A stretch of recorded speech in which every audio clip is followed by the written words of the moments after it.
m'appelait pour l'argent, j'envoyais. On m'appelait, j'envoyais. Ce n'est pas l'argent. J'aurais tout donné pour que ma mère soit en vie. J'aurais tout donné. Je préférais m'endetter qu'elle soit en vie que de m'endetter pour l'enterrer. J'aurais tout donné. Donc, après on m'annonce qu'elle est à la maison. Parce que j'ai demandé qu'on lui change d'hôpital. Si elle a mal et qu'on ne peut pas lui donner des calmants, qu'on change d'hôpital. Quand j'appelle ma soeur, elle me dit qu'elle est sortie, elle est à la maison. J'ai dit, mais comment à la maison? Elle est sortie, elle est à la maison, comment? J'ai demandé qu'on lui change d'hôpital, vous l'amenez à la maison, comment? Après, l'IREM là, on interprète que c'est le début de sinusite. J'ai envoyé l'argent, on a acheté les médicaments. Elle a bu. Quand elle a bu, je ne faisais qu'appeler à tout moment. On me dit, elle a bien dormi. Donc hier là, avant-hier, chou, elle est partie à l'hôpital quand hier, parce qu'elle est morte ce matin, hier. Hier à 5 heures, je n'ai pas dormi. J'ai appelé au Cameroun à 5 heures d'ici. Il était peut-être 4 heures là-bas. C'est ma petite soeur qui m'a répondu au téléphone. J'ai dit, c'est comment va la maman? Parce que j'ai exigé que quelqu'un dorme avec elle. Parce que pour voir comment elle réagit, le temps pour nous de la ramener dans un autre hôpital. Mon souhait même, c'était qu'on change. Pas qu'on la ramène à la maison, mais qu'elle sorte d'un hôpital pour un autre. Parce que elle était à l'hôpital, mais elle se plaignait, il n'y avait pas de calmant. J'ai dit, mais comme elle est à l'hôpital, elle se plaint, elle fait que dit que la tête. Parce que j'ai bien parlé avec elle. Elle me dit la tête, le cou, la tête. Donc, quand j'ai appelé aux environs de 4 heures du Cameroun, parce qu'il était 5 heures ici, ma soeur était debout, elle me dit, je me suis levée parce que le médecin a dit qu'elle devait boire le remède à 6 heures, parce que le remède, elle devait boire après 12 heures de temps. J'ai dit, elle a dormi comment? Elle me dit, bien, je voulais lui parler.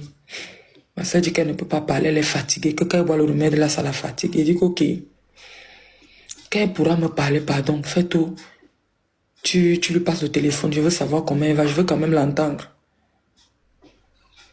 Je reste ici, c'était vers les 6 heures d'ici, peut-être 5 heures d'ici, 4 heures au Cameroun, quelque chose comme ça. Donc il y a une fille qui est venue se faire les tresses ici chez moi. J'étais là. Ce n'est que hier que j'ai mangé. Quand j'ai appelé, depuis que ma mère est tombée dimanche, c'est hier que j'ai pu mettre quelque chose dans ma bouche. J'ai prié. J'ai prié tous les dieux que quelque chose ne lui arrive pas. Je n'ai pas mangé, regardez vous-même. J'ai prié. J'ai prié. Donc, j'étais coincé. Comme le père vient de commencer le travail, le peu d'argent qu'on avait, on a envoyé. J'ai appelé la salade. Elle m'a dit, dis-moi seulement combien tu veux la salade, que Dieu te bénisse. Que Dieu te bénisse. Peut-être si tu n'avais pas donné l'argent là, peut-être ces jours n'allaient pas se prolonger. J'ai dit que Dieu te bénisse. Elle m'a dit, tu veux combien? Bon, le père aussi vient de commencer le travail. Le peu d'argent qu'on avait, on a envoyé au pays. On a envoyé, ce n'est pas l'argent qui a manqué. Je vous jure, j'aurais tout donné. Ce n'est pas l'argent. Donc, j'étais confiante. Ma soeur m'a dit qu'elle a bien dormi. Donc, mon cœur dit que je suis allée faire les œufs. Comme j'ai aussi un enfant malade à la maison, on a mangé. J'ai fait les œufs. Je mangeais avec l'enfant. Après, il y a une fille qui devait venir se faire les tresses. Après, j'entends un son. J'ouvre la porte. Elle est venue se tresser. À peine j'ai commencé les tresses. À 9 heures. Je ne peux pas oublier l'heure. Ma petite soeur me rappelle que ma mère respire fort et elle ne parle plus, elle ne bouge plus. Alors que dans la nuit, elle se levait quand même pour pisser. J'ai dit, elle ne parle plus, elle ne bouge plus, comment amener-la à l'hôpital? On la porte, on l'a amenée à l'hôpital. Quand elle arrive dans un autre hôpital, j'ai dit qu'on ne la ramène plus où elle était avant, qu'on l'amène ailleurs. Elle arrive dans un autre hôpital, elle ne parlait plus, la respiration était forte. Ils m'ont appelé, ils disaient que scanner. Le voisin là, il a demandé qu'on aille prendre les résultats de l'IREM qu'on avait fait avant-hier pour qu'on interprète encore. Donc on allait prendre, ma tante, la petite soeur de ma mère allait prendre l'IRM là. Quand on est arrivé avec ça dans un hôpital, c'est là-bas maintenant qu'ils nous disent... C'est là-bas qu'on nous dit début d'AVC. Maintenant, elle est dans le coma. Depuis hier, elle est dans le coma. On l'a sortie. Ils m'ont appelé que l'argent. J'ai dit combien, ils m'ont dit, j'ai envoyé. Mon mari, j'étais là parce que j'écrissais. Mon mari est parti, il a envoyé l'argent pour le scanner. On a payé le scanner, on n'a même pas fait. Parce qu'il disait que, comme on a dit début d'AVC, il faut qu'on sache de quel côté ça se situe pour qu'on intervienne. On sort de la chambre pour l'amener au bloc, pour l'amener dans la salle pour refaire un scanner, pour voir où l'AVC est situé, de quel côté pour qu'on puisse l'opérer. En la sortant de la salle pour la ramener, elle a lâché en route. Donc le pouls a commencé à descendre. Ils l'ont vite ramener en salle de réanimation pour que... Il disait qu'il faut qu'elle reprenne, qu'elle soit un peu stable pour qu'on fasse le scanner. Donc j'étais là. Depuis hier, elle est dans le coma, je ne mange pas. Je ne fais qu'appeler, j'appelle. On dit quoi? Ils disent quoi? Il faut l'argent, il faut.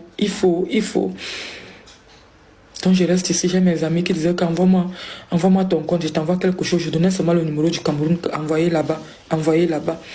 Donc j'ai aussi mes amis qui envoyaient l'argent là-bas. Comme ce n'est pas l'argent qui a manqué. J'aurais tout donné.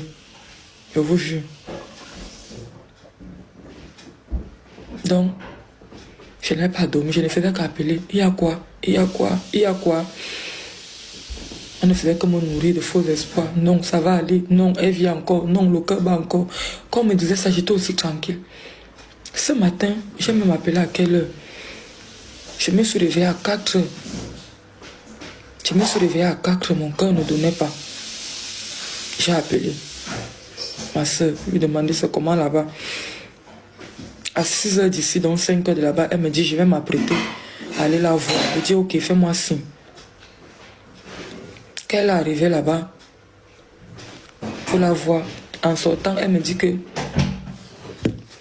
la tête a gonflé. Quand elle m'a dit ça, je suis sortie de la maison. Je ne sais même pas où je suis partie. J'ai commencé à vagabonder ici dehors comme le mauvais esprit. Je suis sortie. Quand elle m'a dit la tête a gonflé, j'ai compris que je suis partie à Internet. J'ai commencé à regarder que quand la tête gonfle, quand quelqu'un a un début d'AVC, c'est quoi? Je vous jure, j'ai essayé tout. J'ai appelé un ami en France. J'ai envoyé les résultats. Il est allé voir un médecin français. Il dit que dans l'interprétation, que ce n'est pas grave. Quand le médecin m'a dit que ce n'est pas grave, j'avais espoir. Mais quand ma grand-sœur m'a dit le matin que la tête a gonflé, j'ai dit ça signifie quoi? Est-ce que son pronostic vital est engagé? Elle me dit seulement on attend seulement. Quand elle m'a dit on attend seulement, mon cœur est quitté. Je vous jure. Je suis sortie de la maison. Le père, il sait même que... Il a su comment que j'étais là-bas. Il est venu là-bas, maman. J'ai à pleurer. Il allé m'asseoir dans un parc. J'ai à pleurer fatigué. J'ai dit que Seigneur... pardon. Je reste, ma soeur appelle. Quand ma soeur, j'ai vu son numéro, mon cœur, je n'ai pas voulu décrocher. Tu étais là. Quand j'ai vu son numéro, mon cœur est quitté. Alors que depuis qu'il m'appelle, je décroche. Mais quand j'ai vu, elle m'a appelé à 8 heures, je n'ai pas voulu décrocher. J'ai passé le téléphone à Tadju, que pardon, dit. Mais je l'entends pleurer. Tadju me manque. Je dis qu'elle pleure pourquoi? Il me dit que non. Elle dit que on va payer les médicaments pour que on doit se faire quoi pour que le sang. Je lui dis que tu me mens. Mais je l'entends pleurer. Il me dit que non, il n'y a rien. Maman, il m'a pris où j'étais loin là-bas. Il m'a ramené à la maison. Je voulais aller aux toilettes. Il me dit non, viens t'asseoir. Après le téléphone sonne dans le machine de téléphone. Quand il m'a dit viens t'asseoir. Parce que quand on a appelé là-bas, mon cœur me disait qu'il me ment. Donc je voulais rappeler. Dès que je n'ai même pas ouvert le téléphone pour appeler. En haut comme ça là, ma grande soeur, j'ai vu le message, elle est morte.